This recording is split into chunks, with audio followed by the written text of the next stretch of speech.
नमस्कार, मी पंजाब हवामान अभ्यासक मुक्काम पोस्ट गुगळी धामणगाव तालुका शिरूर जिल्हा परभणी. आजपासून परत एक शेतकऱ्यासाठी अंदाज आहे.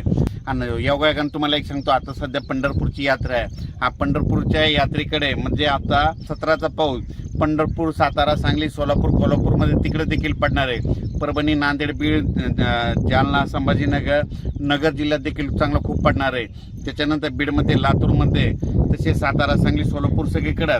त्याच्यानंतर पूर्व विदर्भ, पश्चिम विदर्भ म्हणजे पूर्व विदर्भाचे 6 जिल्हे, पश्चिम विदर्भाचे 5 जिल्हे, म्हणजे ह्या 11 जिल्ह्यात देखील म्हणजे ह्या 4-5 दिवसाचा पाऊस चांगला पडणार आहे. म्हणून हे सर्वांनी लक्षात घ्यायचं. राज्याची एकंदरीत परिस्थिती बघायची झाली तर की म्हणजे आजपासून ते 26 तारखेपर्यंत दररोज वेगवेगळ्या भागात चांगला पाऊस पडणार आहे आणि शेतकऱ्याच्या पिकाला जीवदान भेटणार आहे. म्हणून हा अंदाज लक्षात घ्यायचा.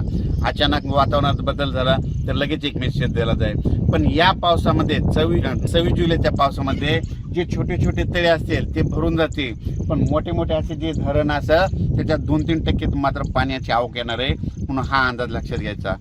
परत सर्व शेतकऱ्याला सांगू इच्छितो की काय होईल, पाऊस पडल्याच्या नंतर ओढ्या नाल्याला पाणी येले, पुलाव पाणी येले आणि आपले शेतकरी काय करतात की ते पूल ओलांडून जातात.